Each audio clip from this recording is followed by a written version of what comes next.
শুরুতে আমরা আরিসু নামের এক ছেলেকে দেখতে পাই যে অনেক ভালো গেমার। সে বেশিরভাগ সময় নিজের কম্পিউটার স্ক্রিনের সামনে বসে গেম খেলে। সাথে আরিসুর ম্যাথমেটিক্স আর কারের ব্যাপারে ভালো জ্ঞান ছিল।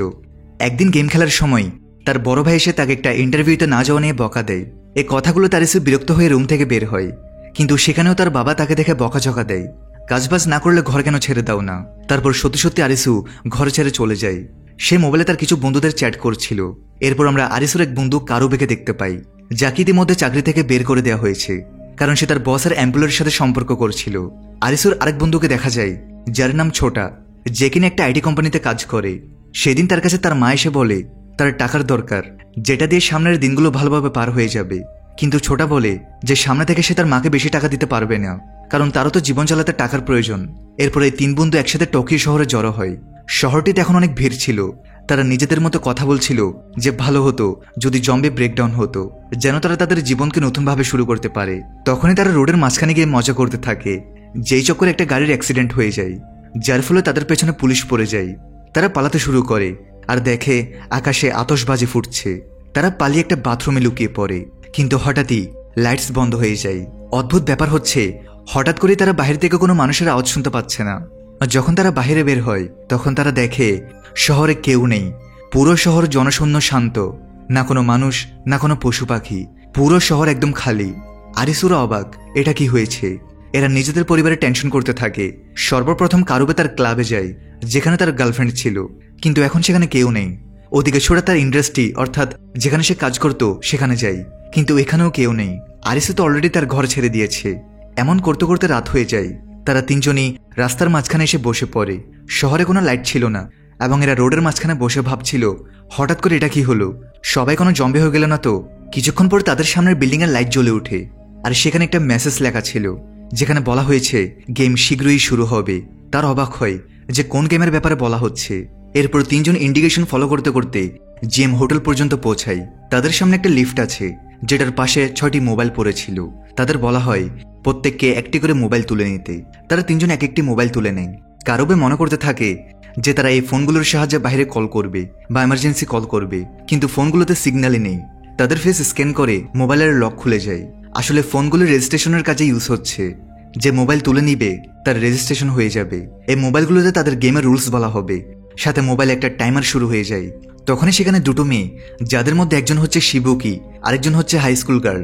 শিবুকি তাদের বলে, যদি তোমরা কেউ গেম না খেলো আর এখান থেকে বেরিয়ে যাও তাহলে মারা যাবে। গেম শেষ করে তারা বের হতে পারবে, কারণ সেই বিল্ডিং এর চারপাশে লেজার রয়েছে, যেগুলো প্রায় অদৃশ্য, যেটার নাম ডেথ অর অ্যালাইভ, বাঁচো বা মরো। আর এই গেমের লেভেলটা ছিল 3 অফ ক্লাবস, যেটা তাসের নাম। তার একটা রুমে পৌঁছায়, যেটা পুরোপুরি খালি ছিল। তবে তাদের সামনে দুটো দরজা রয়েছে। হাতে রয়েছে 2 মিনিট সময়। 2 মিনিটের মধ্যে তাদের যে কোনো একটা দরজা চুজ করে বের হতে হবে। একটা লাইফের দরজা আর একটা ডেথের দরজা। এখন সাধারণত একটা মানুষ কি ভাববে, যেটাতে জীবন লেখা রয়েছে সেটা দিয়ে তো যেতে হবে। আর এই ভুলটাই করে বসে সে হাই স্কুলের মেয়েটি। সে লাইফ নামের দরজাটা খুলে ফেলে, আর আচমকা লেজার এসে তার মাথা ফুটো করে দেয়। মেয়েটি সেখানেই মারা যায়। ওদিকে তারা লেট করার কারণে রুমের মধ্যে গ্যাস ছাড়া হয়, তাই তারা মৃত্যু লেখাটা দিয়ে অন্য রুমে প্রবেশ করে, আর পেছনের রুমটিতে সম্পূর্ণ আগুন ধরে যায়। আর যখন এরা এই রুমে পৌঁছায় তখন তাদের সময় 10 সেকেন্ড কেটে নেওয়া হয়। তাদের যে কোনো একটি দরজা চুজ করতে হবে। আগেরবার সেই মেয়েটার কারণে তারা বুঝে গিয়েছিল যে কোন দরজা দিয়ে যেতে হবে, তবে এবার তো তারা জানে না। কনফিউশন বেড়ে গিয়েছে, আর তারা গেমটি সিরিয়াসলি নেওয়া শুরু করেছে। শিবুকে আরিসুকে বলে, এবার তোমায় দরজা খুলতে হবে, কিন্তু আরিসু থেকে সাহস ছিল না, তাই তার বন্ধু অর্থাৎ কারুবে লাইফ নামের দরজাটি খুলে ফেলে। আর ভাগ্যক্রমে সেটা সঠিক দরজা ছিল। তবে এখানেও তাদের সঠিক দরজা চুজ করতে হবে। এখানে আরিসু তার মাথা কাটায়, আর এই জায়গাটা একটু মন দিয়ে বুঝবে। আরিসু থেকে মনে পড়ে তারা এই বিল্ডিংয়ে ঢোকার সময় একটা কার দেখেছে, যেটার সাইজ অলমোস্ট 5 মিটার, এবং সেখানে মোট 4টি গাড়ি দাঁড়াতে পারবে। অর্থাৎ বিল্ডিংয়ের এক সাইডের মাপ হচ্ছে 20 মিটার। তারপর আরিসু যখন গেমে অংশগ্রহণ করার জন্য লিফটে ইউজ করছিল, তখন আরিসু পাশে থাকা এই পুরো বিল্ডিংটির নকশা পরিষ্কার দেখতে পায়, যেটা ছিল স্কোয়ার শেপে। অর্থাৎ পুরো বিল্ডিংটি স্কোয়ার শেপে আছে। অর্থাৎ বিল্ডিংয়ের চারপাশের লেন্থ 20 মিটার হবে। এখন তার কাছে বেসিক একটা হিসাব এসে গেছে। আরিসু রুমটির মাপ নেই, যেন জানতে পারে রুমগুলোর লেন্থ কত। দেখা যায় রুমটির লেন্থ 6 মিটার। তার মানে বিল্ডিংয়ের এক পাশে 3টি রুম ধরবে, মানে 3 6 18 মিটার আর কি। সো এরকমই একটা ক্যালকুলেশন করেছে আরিসু। এরপর সে তার হিসাব অনুযায়ী সাহস করে দরজা খুলে, আর তার হিসাব সঠিক প্রমাণিত হয়। আরিসু তার ক্যালকুলেশন অনুযায়ী একটা একটা করে রুম পার করে দিচ্ছে। তবে একটা মুহূর্তে এসে সবকিছু এলোমেলো হয়ে যায়। হিসাব মতো দরজা তাদের সামনে থাকার কথা ছিল, কিন্তু এখন দরজা তাদের ডান দিকে আর বাম দিকে। এখন কি হবে? নকশাটি খেয়াল করলে দেখা যায় ডান দিকের দরজা দিয়ে তারা সেই রুমে গিয়ে পৌঁছাবে যেখানে প্রথম রাউন্ডে সে হাই স্কুলের মেয়েটি মারা গিয়েছে। বাম দিকে তো যাওয়ার কোনো রাস্তা নেই, কারণ সেখানে তো বিল্ডিং শেষ হয়ে গিয়েছে। তার মানে সেখানে মৃত্যু। হাতে সময় খুব কম। কি করবে এখন তারা? তখন আরিসুর মাথায় আসে প্রথম রাউন্ডে ছোটা ভিডিও রেকর্ড করছিল, অর্থাৎ তারা যখন প্রথম রুমটিতে এসেছিল। ভিডিওটি চেক করে আরিসু জানতে পারে মেয়েটা যে রুমে মারা গিয়েছে সেটা ছিল একটা ছোট রুম, অর্থাৎ হাফ সাইজের। তার মানে সে রুমটা আর এখন তারা যে রুমটাতে দাঁড়িয়ে আছে এই দুটো রুমের মাঝখানে একটা ছোট রুম আছে, অর্থাৎ আরিসুদের সেই রুমটিতে যেতে হবে। তারা দ্রুত এলএফ দরজা দিয়ে সেই রুমে প্রবেশ করে, কিন্তু ছোট আহত হয়ে যায়। আর ফাইনালি তারা সেখানে সিঁড়িঘর দিয়ে নিচে নেমে আসে। তারা সফলভাবে গেমটি কমপ্লিট করেছে, তাই তারা তাদের সামনে একটা কার্ড পায় যেটা ছিল 3 অফ ক্লাব, যেটা উইন হওয়ার কারণে তাদের দেয়া হয়েছে, যেমনটা তাদের মোবাইলে বলা হয়েছিল। এখন তারা জানে না কেন তাদের কার্ডটা দেয়া হয়েছে। তাদের ফোনে মেসেজ আসে যে গেম কমপ্লিট হয়েছে, আপনারা এই গেমটিতে জিতে নিজেদের ভিসা 3 দিন বাড়িয়ে নিয়েছেন। সেই মুহূর্তে সেখানে একটা মানুষ চলে আসে। খুবই খারাপ অবস্থা তার, গায়ে রক্ত, জামা কাপড় ছেঁড়া। সে তাদের জানায় যে লোকটার গেম খেলতে চায় না, এমনি তো তার ভিসা শেষ। আর সেই মুহূর্তে তার ভিসা শেষ হয়ে যায়, আর আকাশ থেকে একটা লেজার এসে তার মাথার উপর পড়ে, যার কারণে তার মাথা ফুটো হওয়ার কারণে লোকটা সেখানেই মারা যায়। এখন ভিসার ব্যাপার আরও ক্লিয়ার হওয়া যায়। তা হচ্ছে এখানে শুধু গেম খেলে নিজেদের ভিসা বাড়ানো যায়। কেউ 3 দিন বা কেউ 7 দিন, আবার কেউ 10 দিন ভিসা পায়, অর্থাৎ ছুটি পায়। যার ভিসা শেষ হয়ে যাবে তাকে মেরে দেওয়া হবে। সেই কারণে ভিসা একেবারেই শেষ হওয়ার আগে একজন প্লেয়ারকে আরেকটা খেলায় অংশগ্রহণ করতে হবে, যাতে সে নতুন ভিসা পায়। দেখা যায় সেই শহরে আকাশ থেকে অনেক লেজার পড়ছে, বহু মানুষকে হত্যা করা হচ্ছে, এবং দূরে একটা বিল্ডিংয়ের উপর আমরা একটা মেয়েকে দেখতে পাই যার নাম উসাগি। উসাগের অতীত দেখা যায়, যেখানে সে তার পিতার সাথে ক্লাইম্বিং করছিল। উসাগের কিছু ব্যর্থতা থেকে তার পিতা খুশি নয়। তার পিতা ভাবছে যে তার মেয়ে হয়তো সার্ভাইভ করতে পারবে না, তবে প্রেজেন্ট টাইমে মেয়েটা জানাই এই খেলায় সে সার্ভাইভ করবেই। এর পরের দিন শহরটিকে দেখা যায় যেটা পুরোপুরি খালি পড়েছিল। আরিসু একটা গাড়িতে বসে সেটা চালু করে এখান থেকে বের হওয়ার চেষ্টা করছে, কিন্তু কোনো গাড়ি স্টার্ট হচ্ছিল না। আর যে গাড়িতে সে বসেছিল সেখানে একটা সবজির প্যাকেট ছিল, যেটা থেকে আরিসু বুঝতে পারে এই সবজিগুলো 7 থেকে 10 দিনের পুরনো হওয়ার কারণে সেগুলো পচে যাচ্ছে। সে তার বন্ধুদের কাছে আসে। এখন তার একটা শপিং মল থেকে কিছু খাবার সংগ্রহ করে আর একটা হোটেলে থাকা শুরু করে। শিবুকে ছোটার ব্যান্ডেজ করতে থাকে, কারণ কাল রাতের খেলার সময় তার বাম পা অনেকটা পুড়ে গেছে। সে আরিসুকে বলে যে কটা মডার্ন প্রযুক্তির যন্ত্র রয়েছে যেগুলোতে আইসি চিপ থাকে সেগুলো ধ্বংস হয়ে গেছে, তবে পুরনো ডিভাইসগুলো যেগুলো অ্যানালগ সিস্টেমে চলতো, মানে অনেক আগের সময়ের রেডিও ইত্যাদি এসব চলছে। ছোটা বলে যে গতকাল তারা আকাশে যে আতশবাজি দেখেছে সেটা হয়তো কোনো ইএনপি অ্যাটাক হয়েছে, অর্থাৎ ইলেকট্রোম্যাগনেটিক পালস। ইএনপির ক্ষমতা এটাই যে সেটা বিদ্যুৎকে সম্পূর্ণ ধ্বংস করে দিতে পারে। হয়তো এই কারণে বিদ্যুৎ চালিত যন্ত্রগুলো কাজ করছে না, বা এলিয়েনও হতে পারে। মানে এসব অদ্ভুত চিন্তাধারণা করা ছাড়া তাদের আর কি করার আছে। শিবুকি জানাই যে 3 বন্ধু যখন লক্ষ্য করেছে যে শহরে মানুষ নেই, সেখানে শিবুকি 3 দিন আগে এটা নোটিস করে ফেলেছে। এছাড়া সে একটা গেমও খেলে ফেলেছে, আর সেখানে সে একাই বেঁচে ছিল। সে এটাও জানাই শিবুকি গেমে আসার আগে সে টোকিওতে একটা জবের জন্য এসেছে, তবে সেই জবটা পাওয়ার জন্য তার থেকে তার বসের সাথে ইন্টিমেট হতে হয়। তবে এখন জব তো দূরের কথা, সে কোম্পানিটা উধাও। সবাই খুব হতাশ হয়ে আছে, সবাই মিলে খুব খাবার খেয়ে নেই। আরিসু তাদের জানাই তাদের তো অবশ্যই ভিসা বাড়াতে হবে, যেটার জন্য তাদের গেম খেলতে হবে।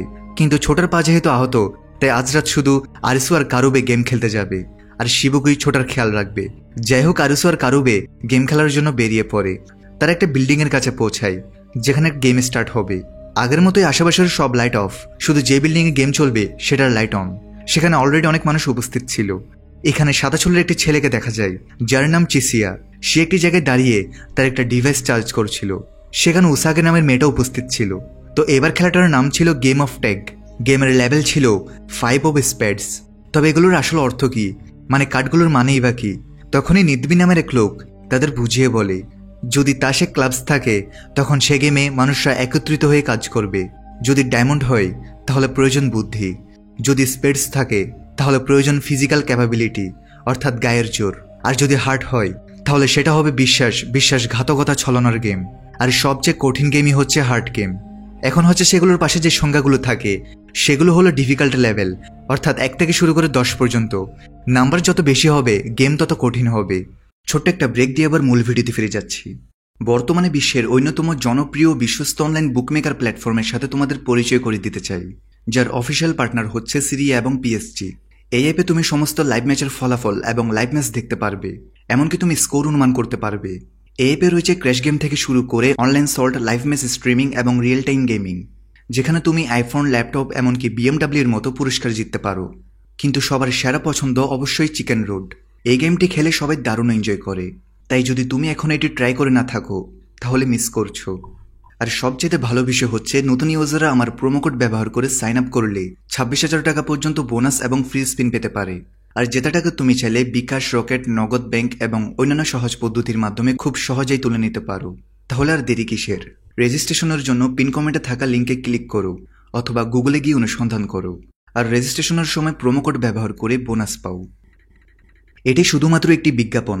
এই ধরনের অ্যাপে আর্থিক ক্ষতির সম্ভাবনা আছে, তাই এই ধরনের অ্যাপ থেকে দূরে থেকো। তো গেমটার নিয়ম ছিল একদম সিম্পল।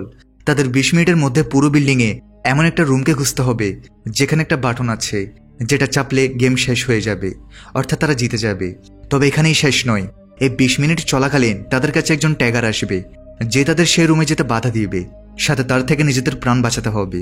20 মিনিটের মধ্যে যদি কেউ ওই রুমটাকে খুঁজে বাটনটা চাপ দিতে না পারে, তাহলে বিল্ডিংয়ের এক জায়গায় বোমা রাখা আছে, যেটা ব্লাস্ট হয়ে যাবে এবং পুরো বিল্ডিং সহ সবাই শেষ হয়ে যাবে। খেলা শুরু হয়। প্রত্যেকে সেই রুমটা খুঁজছে। উসাগি নামের সেই মেয়েটাও রুমটাকে খোঁজার চেষ্টা করছে। তবে চিসিয়া নামের সেই ছেলেটা একদম টেনশন ছাড়া হেঁটে কিছুটা উপরে ফ্লোরে গিয়ে এক কোনায় দাঁড়িয়ে যায়। এই ছেলেটার আচরণটা একটু ভিন্ন। তার কথা বলার ধরন, অঙ্গভঙ্গি, প্রত্যেকটা জিনিস দেখে মনে হচ্ছে সে খুবই স্মার্ট এবং কনফিডেন্ট। তখন এই বিল্ডিং এর ট্যাগার উপস্থিত হয়, যে কিনা একটা ঘোড়ার মাস্ক পরে আছে এবং হাতে আছে একটা সাবমিশন গান। সামনে সে যে মানুষকে দেখতে পাচ্ছে তাকে গুলি মেরে ঝাঁঝরা করে দিচ্ছে। মৃত্যুর খেলা শুরু হয়ে গেছে। এখন এই প্রতিজনদের একটাই কাজ, সেই সেফ রুমটাকে খোঁজা। একই সাথে তাদের বেঁচে থাকতে হবে। একজন মানুষ সেই বিল্ডিং থেকে পালানোর চেষ্টা করেছিল, কিন্তু যেমনটা নিয়ম, সে লেজারের কারণে মানুষটা মারা যায়। আরিসু দেখে বুঝতে পারে যে লোকটা ঘোড়ার মাস্ক পরে থাকার কারণে সে শুধু সামনেই দেখতে পারছিল, নিজের ডানে বামে দেখতে পারছিল না। এই কথাটা আরিসু সবাইকে চিৎকার করে বলে দেয়, আর সে প্রত্যেককে ওয়ার্নিং দেওয়া শুরু করে, কারণ একত্রিত হয়ে তারা কাজ করলে এই গেমটাকে তারা পার করতে পারবে। তখনই আগুনি নামের এক লোক, যে কিনা আগে থেকে অনেক গেম খেলেছে, সে আরিসুকে বলে সে ওই ট্যাগারকে মেরে ফেলবে। সে কারুবের সাথে একটা ফায়ারিং এক্সটিংগুইশার নিয়ে সেই ট্যাগারের সাথে লড়াই শুরু করে দেয়। তবে সেই ট্যাগারকে আটকানো ততটা সহজ নয়। তখনই আরিসু লক্ষ্য করে একটা প্লেয়ারকে লক্ষ্য করে দূর থেকে অনেক গুলি চালায়। এটাতে আরিসুর সন্দেহ হয় যে কেন সে একটা ছেলেকে মারার জন্য সেই রুমটির সামনে অনেক এলোপাতারি গুলি করে গুলিগুলোকে নষ্ট করেছিল, যেন সে সেই রুমটিকে সেফ রাখার চেষ্টা করছে, যেন সে রুমে কেউ না ঢুকে। এটা বুঝতে পেরে আরিসু সেই রুমের দিকে ছুটে যায়। ঠিক সময় চিসিয়া নামের ছেলেটাও সেই জায়গায় এসে পড়ে। সেও এতক্ষণ বুঝে গিয়েছে যে হয়তো এই রুমটাই সেফ জোন। এখন তারা দুজনে ভেতরে প্রবেশ করে। তবে এখানেই তাদের প্রবলেম শেষ হয় না, কারণ সে রুমে আরেকটা ট্যাগার উপস্থিত ছিল। তবে সৌভাগ্যবশত চিসিয়া তার সেই ডিভাইসটা দিয়ে ট্যাগারকে শক দেয়। খানিকের জন্য তারা বেঁচে যায়। আরিসু একটা রুমে পৌঁছায়, যেখানে দুই দিকের দেয়ালে দুটি বাটন ছিল। দুটোকে একসাথে প্রেস করলে তবে এই বিল্ডিং এ থাকা বোমটা ডিসেবল হবে। অর্থাৎ এই গেমটি সম্পূর্ণ করতে দুজন প্রয়োজন। আরিসু চিৎকার করে সবাইকে বলে, আমি সেফ জোন পেয়ে গেছি, কিন্তু এটা একজন মানুষ দিয়ে সম্পূর্ণ হবে না। এটা শুনে উসাগি চমৎকার ক্লাইম্বিং স্কিল কাজে লাগিয়ে জানালা দিয়ে রুমে প্রবেশ করে এবং দুজনে মিলে সে দুই বাটন প্রেস করে দেয়। গেম কমপ্লিট হয়েছে। তখনই সে দুই ট্যাগার থেকে একজনের চেহারা দেখা যায়। সে তার মিশনে ব্যর্থ হয়েছে, তবে সেও একটা সাধারণ মানুষের মতো। যেহেতু তারা তাদের মিশনে ব্যর্থ হয়েছে, তাই তাদের গলার বেসটি, যেটার মধ্যে বোম লাগানো, সেটা ব্লাস্ট হয়ে যায় এবং সেই মহিলাটির একটা ভয়ঙ্কর মৃত্যু হয়। এদিকে আগুনি নামের সেই লোকটার একসাথে রয়েছে যে মারা গিয়েছে। তার কাছে একটা ওয়াকি টকি ছিল, যেটা অন।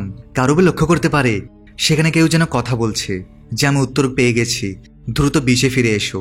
কারুবে বলার চেষ্টা করে যে বিচ কোথায়, আমাদের কোথায় যেতে হবে, তোমরা কতজন আছো, কিন্তু কোনো জবাব আসে না। এখন কারুবের থেকে এটা জানতে হবে যে বিচ কি। অন্যদিকে চিসিয়া সেই মহিলা ট্যাগারের পকেট থেকে একটা কাগজ পায়। সেখানে অদ্ভুত একটা ছবি আঁকা ছিল। এখন এই ছবিটা কিসের তা আমরা পরে জানতে পারবো। তারা গেম শেষ করে আবার সে হোটেলে ফিরে আসে। আগের গেমটিতে কারুবে হাতে একটু আঘাত পেয়েছে, তাই শিবুকি তারও ব্যান্ডেজ করে দেয়। কারুবে সবাইকে জানায় যে সে ওয়াকিটকিতে কারো আওয়াজ শুনেছে, যে একটা প্লেয়ারকে বিচে আসতে বলছে। আরিসুর এই সময় বেশ টেনশন ছিল। সে বেলকনিতে দাঁড়িয়ে উসাগি নামের সেই মেয়েটার কথা মনে করতে থাকে, যে কাল গেম খেলে যাওয়ার সময় বলেছিল আমি এই গেমটা যে কোনো মূল্যে জিতেই ছাড়বো, আর এখান থেকে জীবিত নিজের পৃথিবীতে ফিরবো। পেছন থেকে শিবুকে সে জিজ্ঞেস করে সে কেন উদাস হয়ে রয়েছে। আরিসু বলে যে একটা সময় ছিল যখন আমার এই জীবনটা বেকার মনে হতো, কিন্তু এখন যখন জীবনের ঝুঁকি নিয়ে গেম খেলছি তখন আমি জীবনের মূল্যটা বুঝতে পারছি। ওদিকে কারুবে তার ক্লাবে চলে যায়, যেখানে সে তার গার্লফ্রেন্ডের সাথে অর্থাৎ তার বয়সের এমপ্লয়ের সাথে বিয়ে করার জন্য একটা আংটি লুকিয়ে রেখেছিল, যেটা এখনো সেখানে রয়েছে। কারুবে ভেবে রেখেছে যে যখন সে খেলায় জিতে যাবে তখন সে সর্বপ্রথম নিজের গার্লফ্রেন্ডের সাথে বিয়ে করবে। তবে যখন সে ফিরে আসে, ছোটা তার উপর রাগে চিৎকার করে, কারণ আজ তার 3য় দিনের ভিসা শেষ হচ্ছে। তাই আজ রাতে যদি সে গেম না খেলে বা কোনো গেমে না যেতে, তাহলে লেজার এসে তাকে মেরে ফেলবে। সাথে শিবুকিরও আজ লাস্ট ভিসা। এখন সবাই মিলে যে কোনো একটা গেম খেলতে শহরের দিকে যেতে থাকে। তারা একটা জায়গায় আসে, যেটা ছিল মূলত একটা বোটানিক্যাল গার্ডেন। সেখানে শুধু তারা 4 জন ছিল। তাদের সামনে একটা টেবিলে অনেক যন্ত্রপাতি পড়েছিল।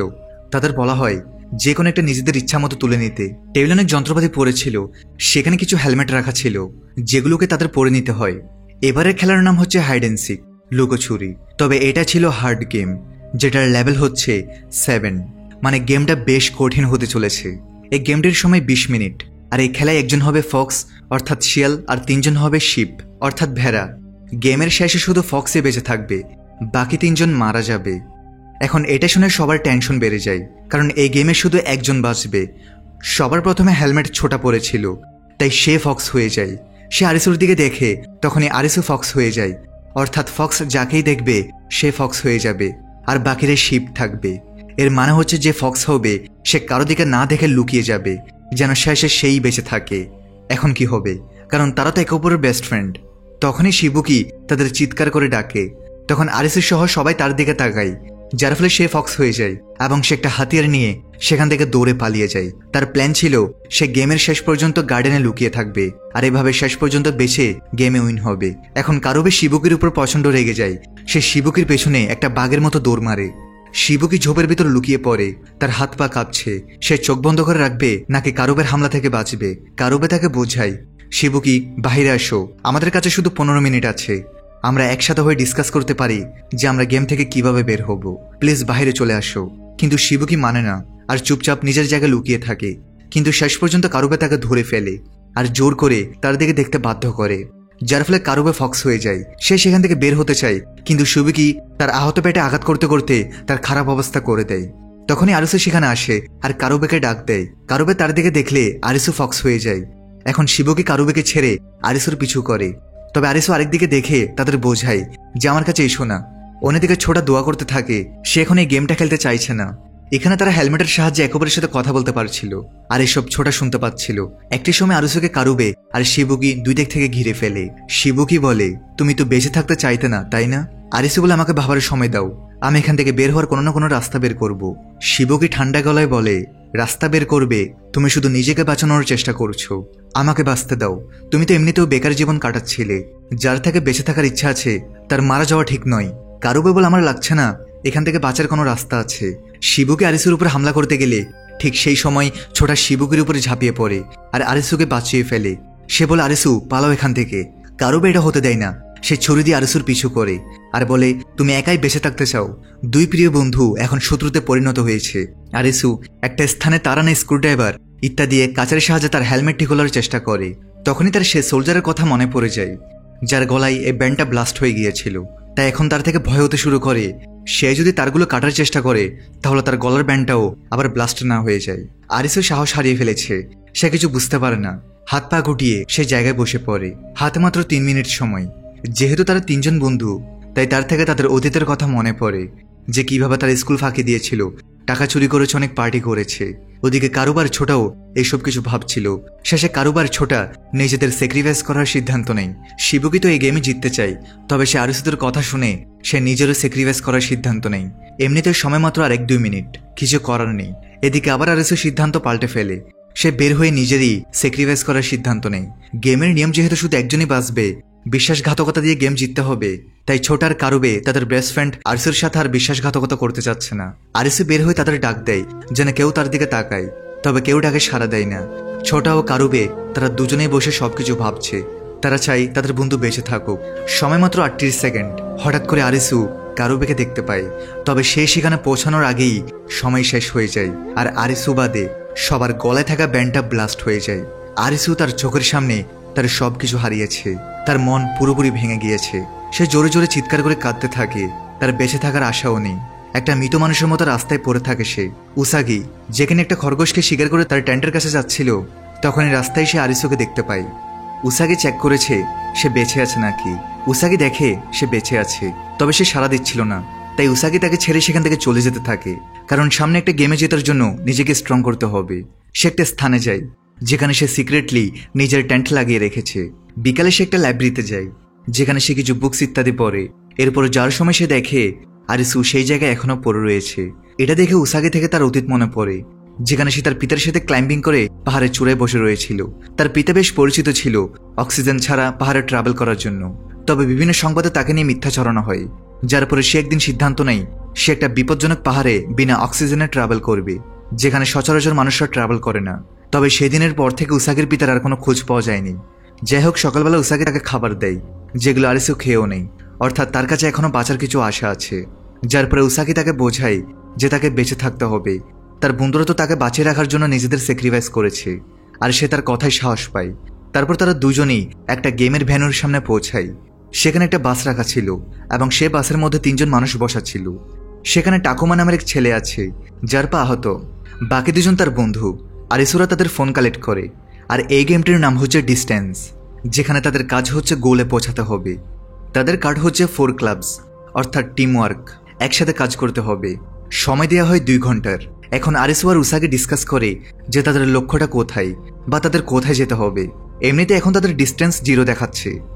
একটা প্লেয়ার বাসটাকে চালু করার চেষ্টা করে, তবে চালু হয় না, কারণ সেই বাসটা ডিজেলে চলে আর এখন বাসটিতে ডিজেল নেই। এখন তাদের পায়ে হেঁটেই চলতে হবে।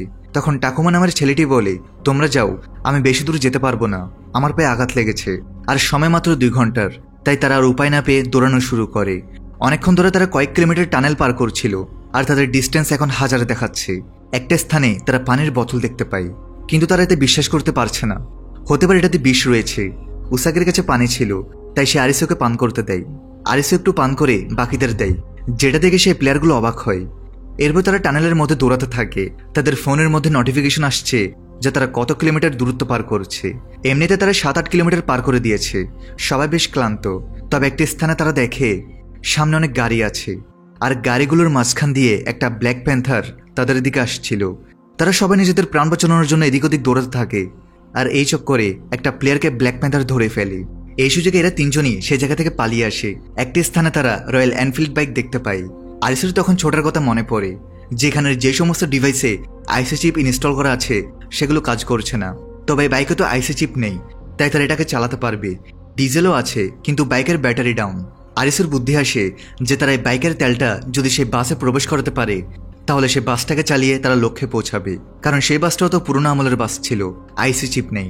কিন্তু সেই বাসটা তো তারা অনেক দূরে ফেলে এসেছে, প্রায় কয়েক কিলোমিটার। সেই কারণে উসাগি আর সেই প্লেয়ারটা একটা ভিন্ন রাস্তা দিয়ে লক্ষ্যে যেতে থাকে, আর আরিসু সেই বাইকটা নিয়ে বাসের দিকে দৌড়াচ্ছে। অবশেষে সে বাসের কাছে গিয়ে পৌঁছায়। এদিকে উসাগিরে দৌড়াতে দৌড়াতে একটা জায়গা গিয়ে দেখতে পায় সামনে দেয়াল, রাস্তা বন্ধ। এখন তারা কি করবে? ক্লান্ত হওয়ার কারণে তারা দুজনে সেখানে কিছুক্ষণ বিশ্রাম নিতে শুরু করে। কিছুক্ষণ পর সবকিছু কাঁপতে শুরু করে। দেয়ালের উপর থেকে জোরে শব্দ আসছে, আর হঠাৎ করে দেয়ালটা ফাটল দিয়ে সেখান থেকে জল বেরিয়ে আসতে শুরু করে। মুহূর্তের মধ্যে বন্যার মতো দেয়ালের ওপার থেকে পানি আসতে শুরু করে। দুর্ভাগ্যবশত সেই প্লেয়ারটা সে জলে ভেসে চলে যায়। উসাগি যতটা সম্ভব জোরে দৌড়াতে থাকে। ঠিক সময় মতো আরিসু বাস নিয়ে সেখানে চলে আসে।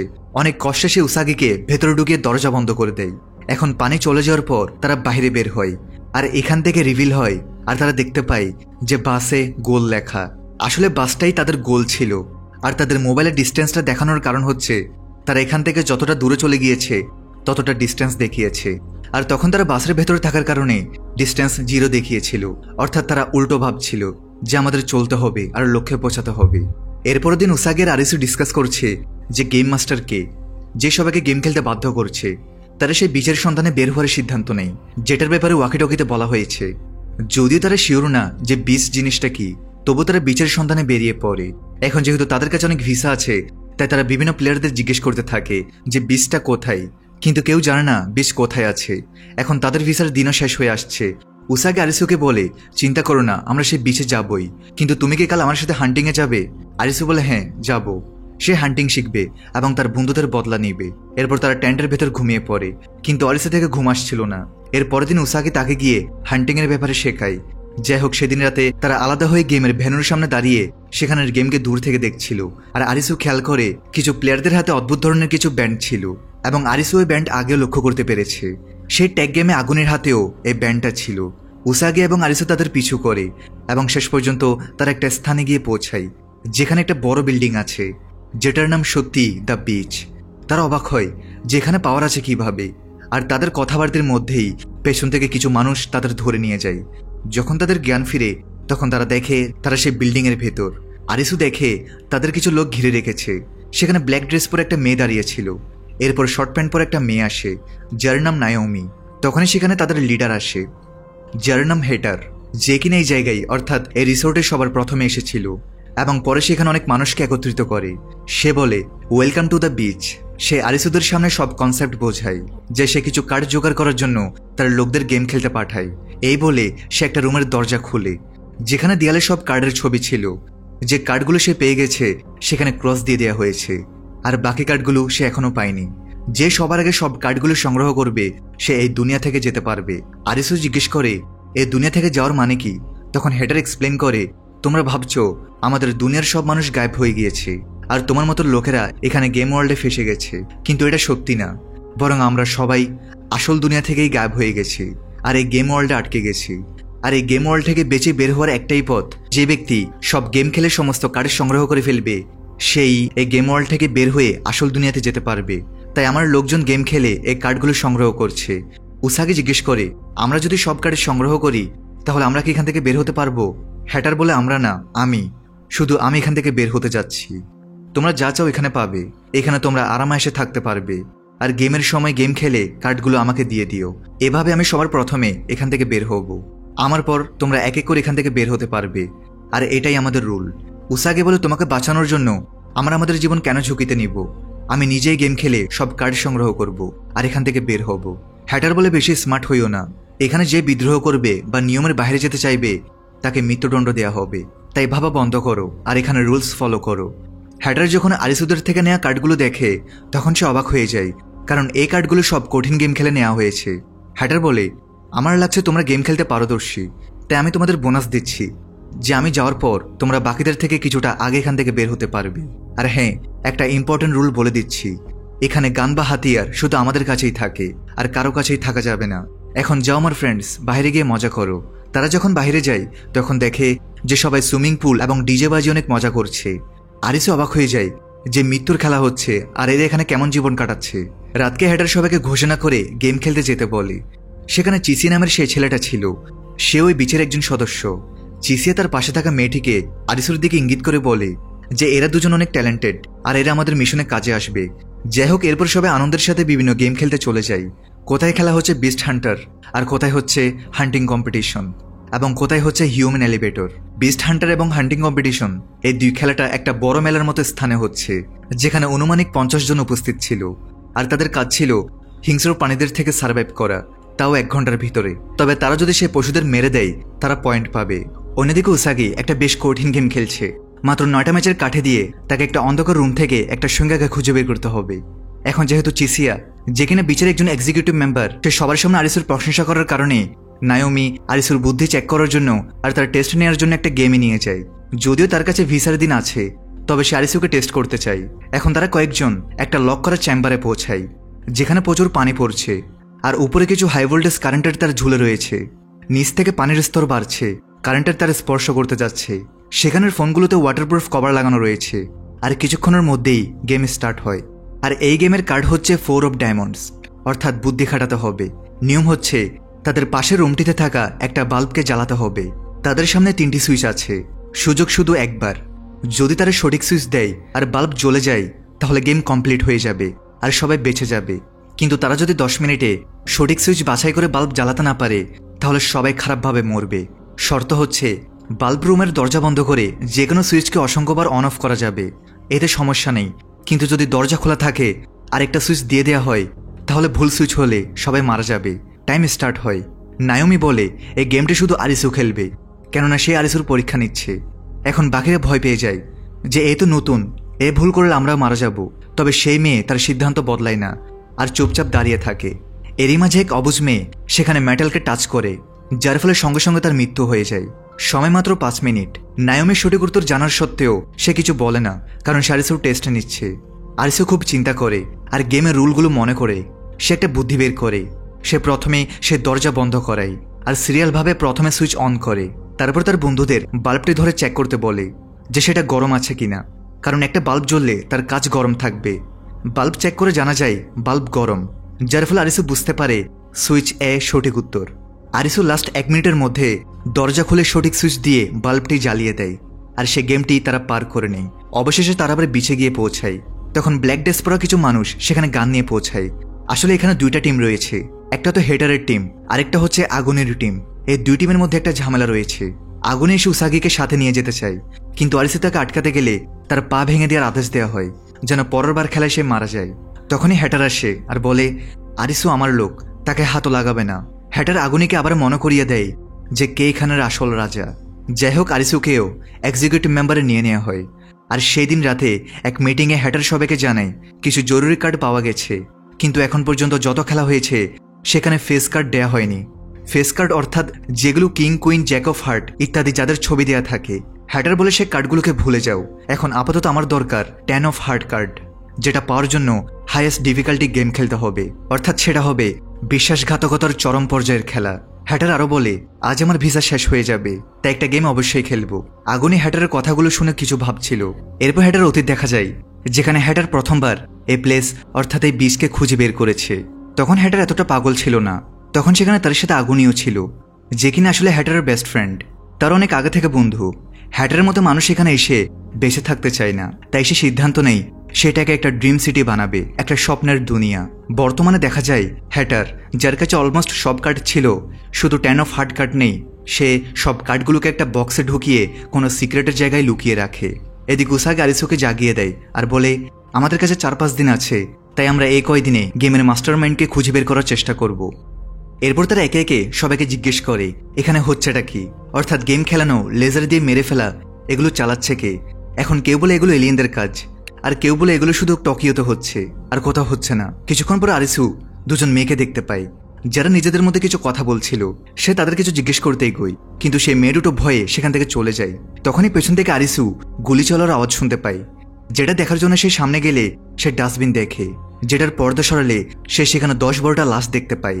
আসলে এরা তারা যারা হেটারের সাথে বা আগুনের টিমের সাথে বিরোধিতা করেছে। এরই মাঝে চিসিয়া সেখানে এসে বলে আমাদের একটা প্ল্যান আছে। তারা সবাই ছাদে চলে যায়।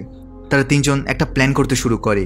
চিসিয়া বলে তুমি বুদ্ধিমান, আর যদি তুমি এখান থেকে বের হতে চাও তাহলে তুমি আমাদের টিম থেকে আর কোনো ভালো টিম পাবে না। আমাদের কাছে একটা প্ল্যান আছে, যেটা সফল হলে আমরা সম্পূর্ণ গেম না খেলেই আমাদের পৃথিবীতে ফিরে যেতে পারবো। এখানে চিসিয়ার ফ্রেন্ড কুইনা ছিল, যে তাকে বলে সব কার্ড এখন হেডারের কাছে আছে, আমরা যদি তার মনোযোগ সরিয়ে কার্ডগুলো চুরি করতে পারি তাহলে আমরা এখান থেকে বের হতে পারবো। তাদের প্ল্যান হচ্ছে আজ সন্ধ্যায় হ্যাটার গেম খেলার জন্য বের হবে, আর তাকে উৎসাহ দেওয়ার জন্য অনেক লোক তার পেছনে থাকবে, আর এই সুযোগে আমরা তার রুমে গিয়ে তল্লাশি শুরু করব। এরপর প্ল্যান অনুযায়ী হেডার বেরিয়ে পড়ে গেম খেলতে, আর আরিসু ঢুকে পড়ে তার রুমে। এদিকে হেডারকে দেখা যায় যে কিনা কাবুকাচি নামের একটা জায়গায় এসেছে, যেখানে সে আগে কাজ করত, অর্থাৎ সে সেখানে টুপি বিক্রি করত। তবে দেখা যায় কেউ তার পিছু করছে। এরই মাঝে নায়োমিকে দেখা যায়, যে একজন পুলিশ অফিসার। সে সেখানে এসে ডেড বডির উপর নিজের এক্সপেরিমেন্ট করছিল, যা দিয়ে তাদের ট্র্যাক করা হচ্ছে। সে যদি কোনো চিপ পায় আর সেটা বের করার কোনো উপায় পেয়ে যায় তাহলে সে নিজের চিপটাও বের করবে আর সেখান থেকে মুক্ত হতে পারবে। তখনই টাট্টা তাকে বলে এক্সিকিউটিভ মেম্বারদের মিটিং হচ্ছে, আপনাকে সেখানে ডাকছে। এই কথাটা এখন আরিসু পর্যন্ত পৌঁছে যায়। এরপর সবাই সেখানে আসলে দেখা যায় হ্যাটারের ডেড বডি পড়ে আছে। সবাই ধারণা করছে কাল রাতের গেমে সে হেরে গেছে, তাই তার মৃত্যু হয়েছে। এখন এখানে নতুন লিডারের নির্বাচন শুরু হয়। যাকে কিনা হ্যাটার চুজ করেছে সে বলে এখন আমি এখানের লিডার, কিন্তু আগুনি টিমের লোকেরা বলে আগুনি থেকে এখানের সব অস্ত্র আছে, তাই তাকে এখানের লিডার হওয়া উচিত। তবুও যখন কেউটাতে রাজি হচ্ছিল না, তখন এখানে আগুনের টিমের একজন, যার নাম নিরাগী, সে সবাইকে বন্দুক দিয়ে ভয় লাগায় যে তোমরা যদি হাত না উঠাও তাহলে পৃথিবী থেকে উঠে যাবে। সবাই নিজেদের জীবনের চিন্তা করে হাত উঠিয়ে দেয়। আর এখন ফাইনালি আগুন এখানের নতুন লিডার। এখন এখানের নিয়ম ছিল যদি একজন লিডার মারা যায় তাহলে পরবর্তী লিডার একটি কালো খাম পাবে, যে খামের ভেতর একটি পাসওয়ার্ড থাকবে, আর পাসওয়ার্ডটি হলো সেই সেফ জায়গাটির যেখানে সব কার্ডগুলো রাখা আছে। এখন পরবর্তী অর্থাৎ নতুন লিডার খামটি খুলে আর সে পাসওয়ার্ডটি দেখে সেটাকে একটা নতুন খামে ঢুকিয়ে আবার সিল করে দেয়, আর এই প্রক্রিয়াটা এভাবে চলতে থাকবে। অন্যদিকে আরিসু উসাগি প্ল্যান করছে যে হেডার যেহেতু নেই তাই তাদের নতুন প্ল্যান করতে হবে, কারণ আগুন অনেক বিপজ্জনক। তাই যখনই সে কোনো কাজে ব্যস্ত থাকবে তখনই তারা চুরি করতে পারবে। চিসিয়া বলে যে সে আজই চুরি করবে, কারণ সে আগুনের চোখে সে পাসওয়ার্ডটি দেখে ফেলেছে, আর পাসওয়ার্ডটি সে তখনই বলবে যখন লকার তার সামনে থাকবে। এরপর আজ সন্ধ্যায় যখন সবার সামনে আগুনিকে এখানে নতুন লিডার ঘোষণা করা হয়, তখনই আরিসু উসাগি লকারটি খুঁজতে বেরিয়ে পড়ে। অনেক কষ্টের পর আরিসু লকারটি খুঁজে পায়। তারপর আরিসু যখন পাসওয়ার্ড খুঁজে তখন চিসিয়া বলে 8022, কিন্তু এটা ভুল পাসওয়ার্ড ছিল। তখনই সেখানে আগুনি সহ সবাই পৌঁছে যায়, যেখানে চিসিয়া উপস্থিত। আসলে সে তাকে ধোকা দিয়েছে। নিরাগি আরিসুকে মারতে থাকে আর তাকে একটা রুমে নিয়ে গিয়ে তার হাত মুখ বেঁধে দেওয়া হয়, যেন তার ভিসার দিন শেষ হয়ে গেলে সে অটোমেটিক মরে যায়। ওদিকে নায়োমি হ্যাটারের বডি চেক করছিল। সে বডি থেকে একটা বুলেট পায়, যেটা থেকে সে বুঝতে পারে না গেমের মধ্যে গুলি দিয়ে মারা কখন থেকে শুরু হলো, নাকি তাকে হত্যা করা হয়েছে। এগুলো তো পরেই জানা যাবে। এদিকে চিসিয়া তার প্ল্যান চলমান রেখেছে যে তারা কার্ড চুরি করবে। চিসি এখানে রিভিল করে আসলে আগুনিরা যখন আরিসুকে ধরে তখন তার নজর আগুনের উপর ছিল। সে দেখে আগুনি একটা বিশেষ পেন্টিংয়ের দিকে তাকিয়েছিল। তখনই সে বুঝতে পেরে যায় আসলে খামটার ভেতরে কোনো পাসওয়ার্ড নয়, বরং পেন্টিংয়ের হরিণটার ছবি ছিল। পাসওয়ার্ডটা সেটা ছিল যেটা তার হাতের আংটির মধ্যে লেখা আছে, যেটা আগে হ্যাটার পড়তো, যেখানে লেখা আছে বস, অর্থাৎ 8022। এখন এইসব ইনফরমেশন পেয়ে চিসিয়া চলে যায় সে রুমে, আর সোজা পেন্টিংটা সরিয়ে সে আসল লকারটি খুঁজে পায়। পাসওয়ার্ড লাগানোর পর অবশেষে তার হাতে কার্ডগুলো পৌঁছায়। কোইনা চিসিয়ার উপর কিছুটা নাখোশ ছিল, কারণ সে কার্ড পাওয়ার জন্য আরিসুকে ফাঁসিয়ে দিয়েছে। চিসিয়া বলে যে সে অনেক বুদ্ধিমান, সে বের হয়ে যেতে পারবে। কিন্তু যখনই তারা এখান থেকে বের হতে যাবে তখনই তারা লেজার দেখতে পায়। এরপর পুরো বিচকেই লেজার দিয়ে ঘিরে ফেলা হয়। আর যখন সে সেখানে একটা আইডি কার্ড ছুঁড়ে মারে তখন জানা যায় যে তাদের এই বিচ একটা গেম এরিনায় পরিণত হয়েছে, অর্থাৎ এখান থেকে কেউ আর জীবিত বাইরে যেতে পারবে না। এরপর সিন রিসোর্টের মাঝখানে শিফট হয়, আর এখানে যতজন লোক উপস্থিত ছিল এখন তারা সবাই কম্পিটিটর হয়ে যায়। তাদের সবাইকে একটা করে মোবাইল দেওয়া হয়, আর গেমের ইনস্ট্রাকশন এটা থাকে যে আজকে একজন উইচ দুই বোনের মধ্যে একজনকে মেরে ফেলেছে। তারা দুজন সবসময় একসাথেই থাকতো। এখন যেই তাকে মেরেছে সেই হচ্ছে দ্য উইচ। সে ছেলেও হতে পারে আবার মেয়েও হতে পারে। আপনাদের সবার কাজ হলো তাকে খুঁজে বের করা আর প্রতিশোধের আগুনে জ্বালিয়ে দেয়া। এই কাজটা করার জন্য আপনাদের 2 ঘন্টা সময় দেওয়া হচ্ছে। খেলা এখন শুরু হয়। এই মুহূর্তে হলের মধ্যে সবে উপস্থিত, আর টাইম লিমিট 2 ঘন্টা। খনি জ্বলে যাওয়ার সাথে সাথেই পুরো গেম থেমে যাবে, আর যেই লোকগুলো বেঁচে থাকবে তারা পাবে 10 অফ হার্ড কার্ড, সাথে পাবে 10 দিনের ভিসা। এরপরে গেম শুরু হয়। সবাই এক অপরের দিকে সন্দেহের চোখে দেখতে থাকে, কিন্তু তখনই সেখানে নায়োমি পৌঁছে যায় আর বলে যে যখন আমি হ্যাটারের বডি চেক করি তখন তার শরীর থেকে যে গুলিটা পাওয়া যায় সেটা 5.6 বন্দুক থেকে চালানো হয়েছে, আর ওই বন্দুকটা আগুনই চালায়, অর্থাৎ জঙ্গিদের সর্দার। শেষ পর্যন্ত সে এমনটা কেন করেছে, কিন্তু আগুনই কোনো উত্তর দেয় না। শুধু সে বলে এখানে একজনের জন্য পুরো দা বিচ ঝুঁকির মধ্যে আছে। যদি উইচকে খুঁজে বের করা না হয় তাহলে সবে মারা যাবে। এর মধ্যে সে জঙ্গিদের এই আদেশও দেয় যে যেই তোমাদের সামনে আসুক না কেন তাকে মেরে আগুনে ফেলে দাও। যেই খুন করেছে তার কারণে গেমও শেষ হয়ে যাবে, আর আমরা সবাই জিতে যাব। এখানে হোটেল অনেক বেশি আতঙ্ক ছড়িয়ে পড়ে। সবাই, অর্থাৎ যেই জঙ্গিদের হাতে বন্দুক আছে তারা এক অপরকে মারতে থাকে। দেখতে গেলে একটা বিশাল বড় গণহত্যা শুরু হয়। এরই মাঝে উসাগি এক্সট্রা একটা ফোন পায়। সে আরিসুকে খুঁজতে থাকে, আর সে এই গেমে যে কোনোভাবে পার হয়ে এখান থেকে বেরিয়ে যেতে চায়। তাই তাকে সঙ্গ দেওয়ার জন্য আরো 2 জন লোক জুটে যায়, যারা আগের কোনো টাস্কে তাদের সাথেই ছিল। এদিকে সিকিউরিটি রুমে আমরা কুইনা আর চিসিয়াকে দেখতে পাই, যারা প্রত্যেকটা ক্যামেরা চেক করছিল যে সেই ব্যক্তিটাকে যে উইচ হয়ে ওই মেয়েটাকে মেরে ফেলেছে, কিন্তু সেখানে ওই ক্লিপটা গায়েব করে দেওয়া হয়েছে। এদিকে আমরা নিরাগিকে দেখতে পাই যে স্নাইপিং করছিল আর একে একে লোকদের মারছিল, কারণ হোটেলের মধ্যে মেরে বডি তুলে এনে প্রতিশোধের আগুনে ফেলাটা অনেক বেশি ঝামেলার কাজ। তাই নিরাগি বলে যে সব লোকে বাইরে নিয়ে আসো, আর সে বাইরে একে একে গুলি করতে থাকে। এদিকে আগুন এখন এতটাই বেড়ে গিয়েছিল যে পুরো হোটেল এতে জ্বলতে শুরু করে। তখন উসাগি ওই জঙ্গিদের মধ্যে একজনকে পেয়ে যায়, যার হাতে একটা গান থাকে, আর সে বলে যে তোমরা আমাদের সাপোর্ট করা উচিত, না হলে সবকিছু বরবাদ হয়ে যাবে। এদিকে আমরা নায়োমিকে দেখতে পাই, সে ছুরির উপর থাকা ফিঙ্গারপ্রিন্ট অ্যানালাইজ করছিল যে আসলে সেই ব্যক্তিটাকে যে মেয়েকে মেরে আমাদের সবাইকে বিপদের মধ্যে ফেলে দিয়েছে। তখনই সেখানে কুইনা পৌঁছে যায় আর বলে যে যদি এমনটা করা সম্ভব হয় তাহলে যে এত লোক মারা যাচ্ছে তাদের সবার জীবন বেঁচে যাবে। কিন্তু যখন এই 2 মেয়ে বাইরে আসে সেখানে একজনের কাছে কাটানা শর্ট ছিল, তার নাম লাজবো। কুইনা নায়োমিকে বলে যে তুমি এখান থেকে পালাও, আমি একে সামলাচ্ছি। এদিকে আমরা আরিসুকে দেখতে পাই, যাকে একটা চেয়ারে খুব খারাপভাবে বেঁধে রাখা হয়েছে, আর এখন তো ওই ঘরটাও জ্বলে যাওয়ার পর্যায়ে চলে এসেছে। এর মধ্যে আমরা নিরাগিকে দেখি যে সবাইকে একে একে শুট করছিল, আর এরই সাথে তার অতীত দেখা যায়, যেখানে সে খুব সাধারণ একটা ছেলে ছিল, সে নিজের বন্ধুদের হাতে সবসময় মার খেত, চলতে ফিরতে বন্ধুরা কখনো তাকে থাপ্পড় মেরে দিত। আর এই সমস্ত কষ্টই আজকে তাকে এতটা শক্তিশালী বানিয়ে দিয়েছে যে সে একজন পাষাণ হৃদয়ের মানুষ হয়ে সবাইকে মেরে ফেলছে। কিন্তু তখনই সেখানে চিসিয়া পৌঁছে যায় আর বলে যে নিষ্পাপদের মেরে কি হবে, যদি দম থাকে আমার সাথে লড়। এখন একদিকে যেমন এই দুজনের লড়াই শুরু হয়, অন্যদিকে আমরা কুইন আর লাসবুকে দেখতে পাই, যারা খুব ভয়ঙ্কর ফাইট করেছিল, যদিও একজনের হাতে তলোয়ার ছিল আর অন্যজন খালি হাতে। এরই সাথে আমাদের কুইনের ব্যাক স্টোরি দেখানো হয়, যেখানে আমরা দেখি যে সে একজন ছেলে, তার বাবা ছিল একজন কারাটে মাস্টার, আর সে কুইনাকে লড়াই করা শেখাচ্ছিল, কিন্তু প্রত্যেকবার সে ফেল হয়ে যায়। এর সাথে তার মেকআপ করতে খুব ভালো লাগতো। বলা যেতে পারে যে এই ছেলেটার মধ্যে মেয়েদের জিন চলে এসেছে। তার বাবা তাকে খুব মারধর করে আর বলে যে তুই একটা ছেলে হয়ে মেয়েদের মতো কেন আচরণ করিস, যদি সবকিছু আবার করতে থাকিস তাহলে ভালোই হবে যে তুই বাড়ি থেকে বেরিয়ে যা। সেখান থেকে এই ছেলেটা নিজের বাড়ি থেকে বেরিয়ে যায়, আর এখন তার এই বর্তমান অর্থাৎ কুইন অবস্থায় জীবন শুরু হয়ে যায়। এদিকে আমরা লাসবুর স্টোরিও দেখতে পাই।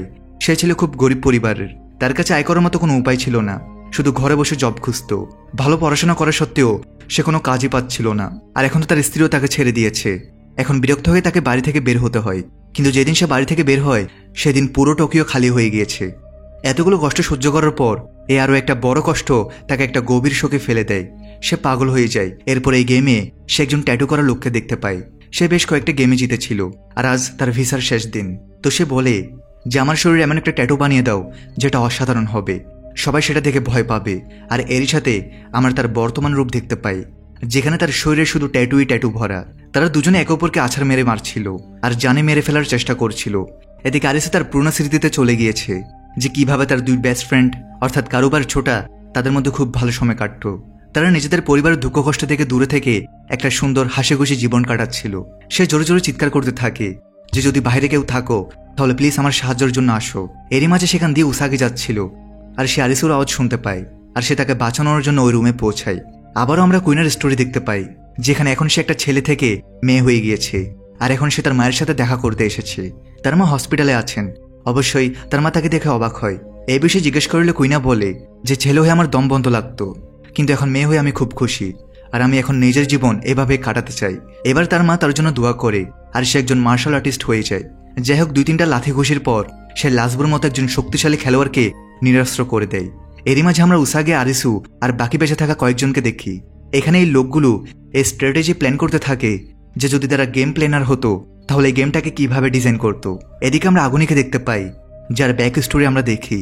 আগুনি একজন এক্স আর্মি সোলজার ছিল, আর তার সাথে থাকা হেটার ছিল কাবুকাচিতে টুবি বিক্রেতা। দুজনের অনেক বড় বড় স্বপ্ন, কিন্তু তারা দুজনে কখনো ভাবেনি যে ভবিষ্যতে তাদের একে অপরের প্রাণ নিতে হতে পারে। এরই মাঝে নায়োমিকে দেখতে পাই, যে ওই ছুরির উপর নিজের সব অ্যানালিটিক্স পুরো করে ফেলেছে, আর রেজাল্ট দেখে তার হুশ উড়ে যায়। আর এখন সে এই খবরটা হলে এসে সবাইকে জানাতেই যাবে, তখনই কিছু জঙ্গি এসে তাকে ফেলে দেয়, আর এই রহস্যটা আপাতত তার সাথেই চাপা পড়ে যায়। অন্যদিকে আমরা আগুনিকে দেখতে পাই, যার চোখ দিয়ে পানি পড়ছে। এরপর আমরা সেই দুই বোন লিসা আর মোমোকার অতীত দেখি। এই মোমোকা হচ্ছে সেই মেয়েটি যার মার্ডার হয়েছে, আর কে তাকে মেরেছে সেটা খোঁজার কাজ দেওয়া হয়েছে। যাই হোক, অতীত দেখানো হয় যেখানে এই দুইজন স্কুল থেকে এসেছে, আর তারা একটা করে মোবাইল পেয়েছে যেটা চালু অবস্থায় থাকে।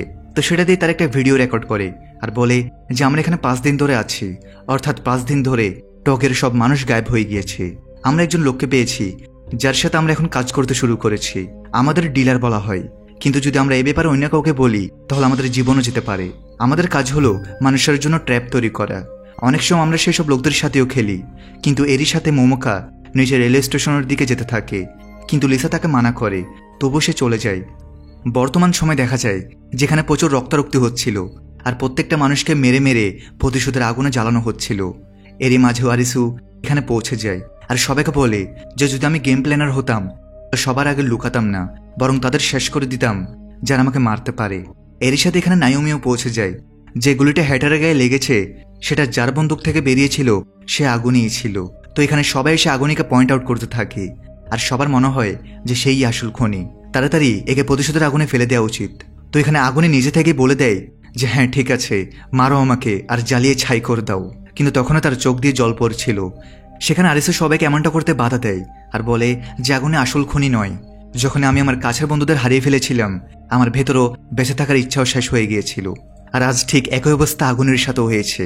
আগুনের অতীত দেখা যায় যেখানে দুইজন বন্ধু থাকে, অর্থাৎ হেটার আর আগুনি, আর এই দুইজন দ্য বিচ অর্থাৎ এই রিসোর্ট খুঁজে বের করেছিল। আর এটা ঠিক করেছিল যে যেসব লোক নিজের আশা হারিয়ে ফেলেছে তাদের আমরা একটা নতুন আশা দেব। এই মিথ্যাটা বলে যে যে সবগুলো কার্ড হাসিল করে ফেলবে সে তার আসল দুনিয়ায় ফিরে যেতে পারবে, কিন্তু আসল দুনিয়ার মতো কিছুই নেই। আমরা এখানে শুধু ফেসে গিয়েছি, কিন্তু সত্যিটা এতটাই তেতো ছিল যে লোকেরা সেটা হজম করতে পারতো না। এই কারণেই সে কাউকে ব্যাপারে জানায়নি যে এটা শুধু মানুষের মনে আশা জাগানোর একটা উপায়। যদিও গেমে কিছু লোক এমনও ছিল যারা এটা জেনে ফেলেছিল যে সব কার্ডগুলো জমা করলে নিজের দুনিয়ায় ফিরে যাওয়া যাবে, তো তারা হেটারের সাথে বিশ্বাসঘাতকতা করে, যেখানে হেটার এই শেষ নিয়মটা বানায় যে যেই বিশ্বাসঘাতকতা করবে তাকে মেরে ফেলা হবে। কিন্তু সেই বিশ্বাসঘাতকদের মারার সংখ্যা দিন দিন বেড়েই যাচ্ছিল, যেখানে আগুনের এটা মনে হচ্ছিল যে আমরা এই দ্য বিচ তখন শুরু করেছিলাম যখন মানুষের মনে বেঁচে থাকার ইচ্ছা জাগাতে হতো। তাদের শেষ করে দেওয়াটা আমাদের উদ্দেশ্য ছিল না, তো এখন আমরা তাদের মৃত্যুর দিকে কেন ঠেলে দিচ্ছি? এরপর সিন সেই দিনের উপর শিফট হয় যেদিন হেটার গেম খেলতে গিয়েছিল। সেই গেমটা সে সহজে জিতে গিয়েছে, কিন্তু শেষে তার সাথে দেখা করতে আগুনই এসেছে, আর সে হেটারকে এইসব কার্ডের খেলা শেষ করতে বলে যে এখন আমাদের সবাইকে নিজের নিজের রাস্তায় পাঠিয়ে দেওয়া উচিত। এর উত্তরে হেটার বলে যে যখন একজন লিডার হয়ে ওঠে তখন তাকে কিছু কঠিন পদক্ষেপও নিতে হয়, আর আফসোস যে আজ আমাকে এই পদক্ষেপটা নিতে হচ্ছে। সে নিজের বন্দুকটা আগুনের দিকে তাক করে, তখনই আগুনে নিজে বাঁচার জন্য তাকে শুট করে দেয়, আর হেটার সেখানেই মারা যায়। কিন্তু যখন সে তার গান চেক করে তখন দেখে সেটার ভেতরে একটা গুলিও ছিল না, ইনফ্যাক্ট ম্যাগাজিন খালি পড়েছিল। এই ঘটনায় আগুনই পুরোপুরি ভেঙে পড়ে যে সে নিজের বন্ধুকেই কেন মেরে ফেললো। সে তো আমাকে শুধু ভয় দেখাতে চেয়েছিল। এর সাথেই নায়োমি এখানে সেই চাকুটাও নিয়ে আসে, যেটা সে অ্যানালাইজ করার জন্য নিজের ল্যাবে নিয়ে গিয়েছিল। আর এখানে সে এটাও জানতে পারে আঙ্গুলের ছাপ উল্টো, অর্থাৎ কেউ সামনে থেকে এসে মোমোকাকে মারেনি, বরং সে নিজেই নিজেকে শেষ করেছে। কিন্তু সে এমনটা কেন করলো এর উত্তর কারো কাছেই নেই, যদিও এ কথাটা তো পরিষ্কার হয়ে গিয়েছে যে উইচ সে নিজেই ছিল যে নিজের জীবন নিয়েছে। যদি আমরা তাকে প্রতিশোধের আগুনে ফেলে দিই তাহলে গেমও কমপ্লিট হয়ে যাবে, কিন্তু পরিস্থিতি খুব বেশি ঘোলাটে হয়ে গিয়েছিল। এর মধ্যে লিসা দাঁড়িয়ে সে পরিস্থিতি থামানোর জন্য বলে যে আমি ডিলার, কিন্তু এর মধ্যেই একটা লেজার এসে তাকে শুট করে দেয়। আর সবাই এটা ভেবে অবাক হয় যে ও এতদিন আমাদের সাথেই ছিল। এবার যখন এরা মোমোকাকে চালাতেই যাচ্ছিল যে তখনই নিরাগী সেখানে সে সবার উপর গুলি চালাতে থাকে। সে এই কথাটা জানতোই না যে মোমোকাই আসল উইচ। সে সবার উপর ফায়ারিং করতে থাকে। এ ঘটনায় অনেক লোকের জীবন চলে যায়, কিন্তু একদম শেষে নিজের জীবনের পরোয়া না করে আগুনে প্রায়শ্চিত্ত করতে নিরাগীর সামনে ঝাঁপিয়ে পড়ে এবং অনেকগুলো গুলিও খায়, কিন্তু শেষমেশ তাকে আগুনে জ্বালিয়ে মেরে ফেলে। এরপর পালা আসে মোমোকার, আর তাকে প্রতিশোধের আগুনে জ্বালিয়ে দেওয়ার সাথে সাথে এই গেম এখানেই শেষ হয়। আর বেঁচে থাকা সবাই গেমের রুলস অনুযায়ী 10 দিনের ভিসা পেয়ে যায়। কিন্তু সবচেয়ে খারাপ ব্যাপার এটা ছিল যে যেখানে তার এতদিন ধরে থাকছিল অর্থাৎ দ্য বিচ, সেটা এখন পুরোপুরি জ্বলে গিয়েছে। এখন এই লোকেদের নিজেদের থাকার জন্য অন্য কোনো জায়গা খুঁজতে হবে। এদিকে আমরা চিসি আর কুইনাকে দেখতে পাই, যার এখন 10 অফ হার্ট কার্ড পেয়ে গিয়েছে, অর্থাৎ সবগুলো কার্ড কমপ্লিট হয়ে গিয়েছে। যাই হোক, পরের দিন সকালে যেখানে আরিসু সে মোবাইলটা পেয়ে যায় যেটা মোমোকার পকেটে ছিল, সে মোবাইলের ভেতর যে রেকর্ডিংটা ছিল এখন সে সেটা পুরোটা দেখে, যেখানে আমরা এটা জানতে পারি যে দুই বোন রেলওয়ে স্টেশনে যায়। এখানে একটা দরজাও থাকে যেটাতে একটা কোড লাগানো থাকে, আর দরজায় ঢোকার পর এখানে অনেক বড় একটা সেট আপ দেখে যেখানে বেশ কিছু লোক কাজ করছিল, কিন্তু এরাও আসলে বস নয়, এরাও বসের অধীনে কাজ করে, যাদের কাজ হলো সবার উপর নজর রাখা, সেট আপ তৈরি করানো, কিছু লোক শিকার তো কিছু লোককে শিকারে বানানো। এর সাথে এই দুই বোনকে এই টাস্কও দেওয়া হয়েছিল যে তোমাদের অনেকবার লোকদের সাথে পারফর্ম করতে হবে, গেম খেলতে হবে। যদি কেউ এই গেমটা খুব তাড়াতাড়ি জিতে যায় তাহলে তার মনোযোগ নষ্ট করতে হবে, তাকে মেরে ফেলতে হবে। কিন্তু যদি কেউ তোমার আসল পরিচয় জানতে পারে তাহলে তোমরা মারাও পড়বে। এখন এই ইনফরমেশন পেয়ে আরিসু আর উসাগি সেই সাবওয়ে স্টেশনের দিকে রওনা দেয়। নিচে যাওয়ার পর তারা লকটা খোলা পায়, অর্থাৎ কেউ তো তাদের এখানে এসে গিয়েছে। আর যখন এখানের সিন আমরা দেখতে পাই তো সবগুলো এলইডি বন্ধ থাকে, আর যে এমপ্লয়ার এখানে কাজ করছিল তাদের মেরে ফেলা হয়েছে, সেটাও লেজারের মাধ্যমে। এখানে মূলত হয়েছে এটা যে যেভাবে গেম এরিনার ভেতরে যত লোক ছিল তাদের কাজ দেওয়া হয়েছিল যে উইচকে খুঁজে বের করো আর নিজের জীবন বাঁচাও, ঠিক সেভাবে এখানে বসে থাকা লোকদের কাজ দেওয়া হয়েছিল যে গেম এরিনার লোকেরা যেন গেমটা কমপ্লিট করতে না পারে। তো স্বাভাবিকভাবেই এরিনার লোকেরা জিতেছে আর এখানের লোকেরা হেরে গিয়েছে, আর হারার বদলে সবার মৃত্যু। কিন্তু সবচেয়ে আশ্চর্যের ব্যাপার হলো এই সময় এখানে চিসি আর কুইনা পৌঁছে গিয়েছে, যেখানে আরিসু এটা জিজ্ঞেস করে যে তোমরা এই জায়গার ব্যাপারে কিভাবে জানতে পারলে।